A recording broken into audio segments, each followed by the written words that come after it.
Olá, como vocês estão? Já estudaram todas as normas regulamentadoras? Eu sei que é muita informação, mas é importante que tenham domínio dessas normas, porque elas vão orientar todo o serviço de vocês a todo momento. Hoje veremos as normas 8 a 17. E como disse na aula passada, em casa vocês deverão ler todas as normas na íntegra para que possam dominar melhor o assunto. Começaremos então pela norma 8, edificações. Essa norma estabelece requisitos técnicos mínimos que devem ser observados nas edificações para garantir segurança e conforto aos que nelas trabalham.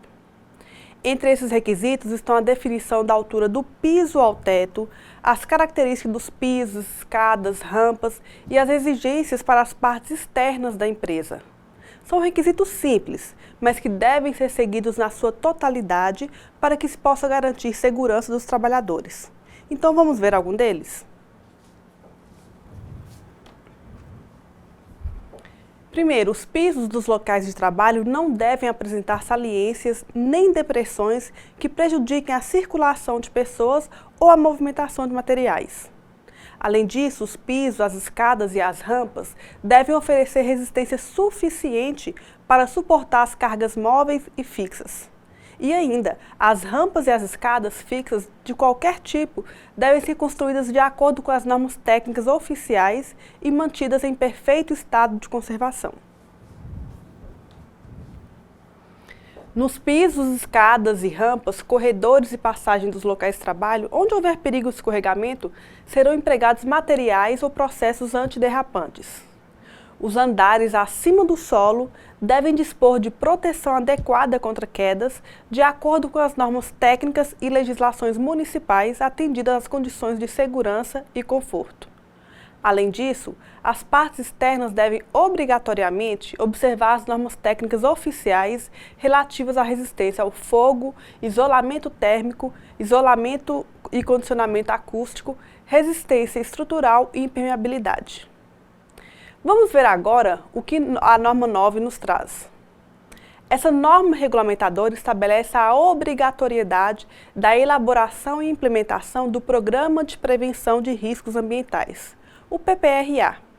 Esse programa visa a preservação da saúde e da integridade dos trabalhadores através da prevenção de riscos ambientais. Mas o que são considerados riscos ambientais? Vamos ver? São riscos ambientais os agentes físicos, químicos, biológicos, que em função de sua natureza, concentração e tempo de exposição, são capazes de causar danos à saúde do trabalhador. Como exemplos dos agentes físicos temos o ruído, a pressão anormal, a temperatura extrema. Como agentes químicos temos as substâncias que possam penetrar no organismo pela via respiratória, pela pele ou pela ingestão. E são considerados agentes biológicos as bactérias, fungos, parasitas, vírus, entre outros. O PPRA deve estar articulado com o disposto nas demais normas regulamentadoras, principalmente com o Programa de Controle Médico de Saúde Ocupacional previsto na norma 7. E para estar adequado, ele deverá conter no mínimo alguns itens. Primeiro, o planejamento anual, com estabelecimento de metas, prioridades e cronogramas. A definição da estratégia e metodologia de ação. A forma de registro, manutenção e divulgação dos dados. A sua periodicidade e a forma de avaliação do desenvolvimento do PPRA.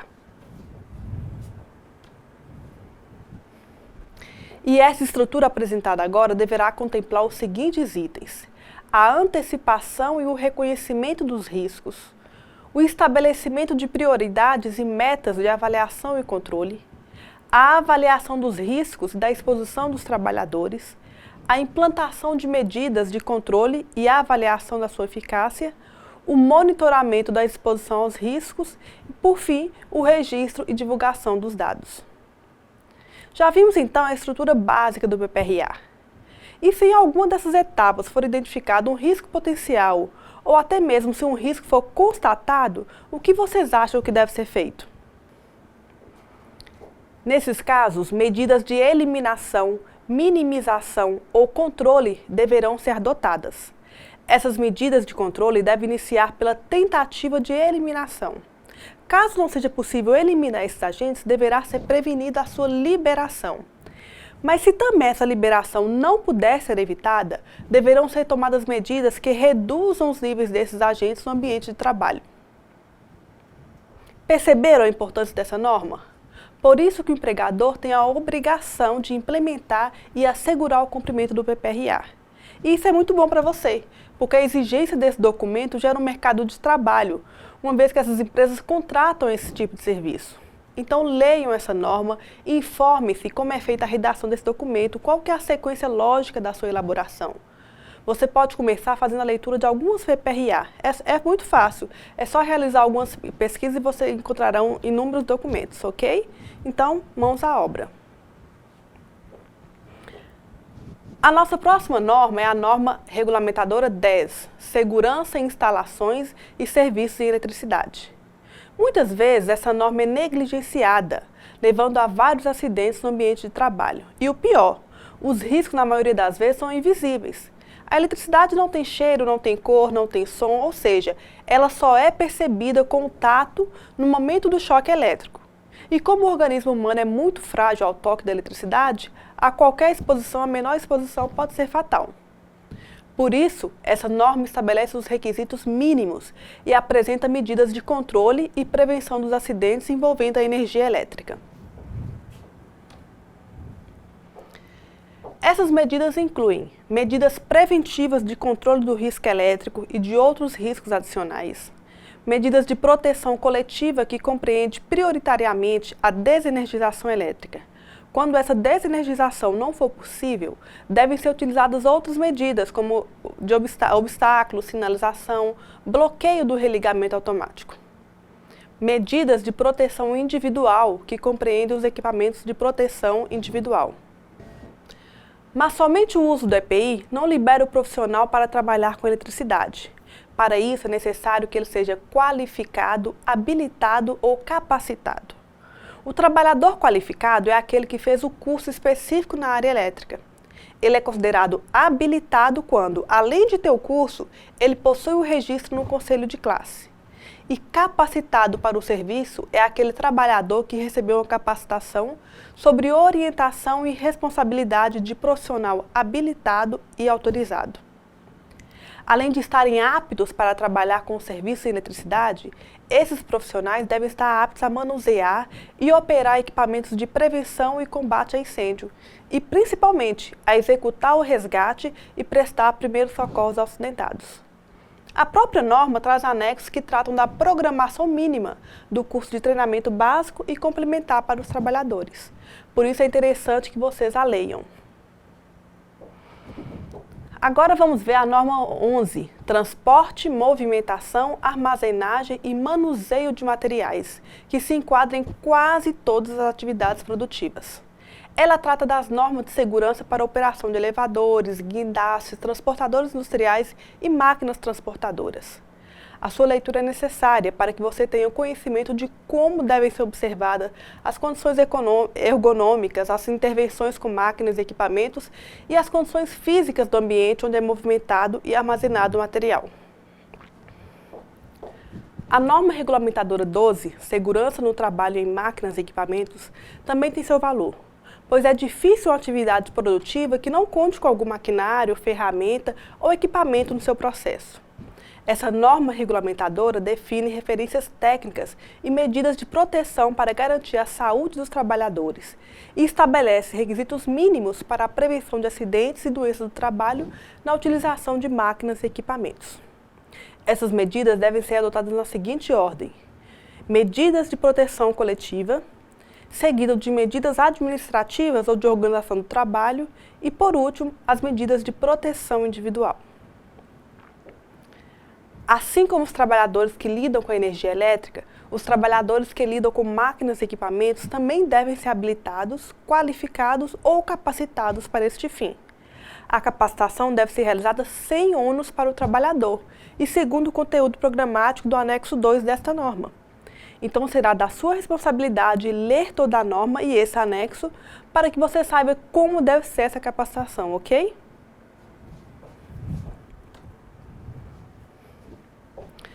A norma 13, caldeiras e vasos sob pressão, estabelece requisitos mínimos para a gestão da integridade estrutural de caldeiras a vapor, vasos de pressão e suas tubulações de interligação nos aspectos relacionados à instalação, inspeção, operação e manutenção, visando a segurança e a saúde dos trabalhadores. Sempre que você se deparar no seu ambiente de trabalho com caldeiras e vasos sob pressão, você deverá lembrar que há uma norma específica e que deverá ser seguida à risca, já que constitui condição de risco grave e iminente o não cumprimento de qualquer item previsto nessa norma. Por ser muito extensa e específica, não discutiremos sobre essa norma aqui, mas lembre-se de fazer a sua leitura e, principalmente, usá-la como guia caso você venha exercer a sua profissão em uma empresa que tenha essa atividade. A norma regulamentadora 14 trata especificamente de fornos. Vamos ver algumas recomendações que essa norma nos traz? Os fornos devem ser construídos solidamente, de forma que o calor radiante não ultrapasse os limites de tolerância estabelecidos pela norma 15. Eles devem ser instalados em locais adequados, oferecendo o máximo de segurança e conforto aos trabalhadores. A sua instalação deve evitar acúmulo de gases nocivos e altas temperaturas em áreas vizinhas.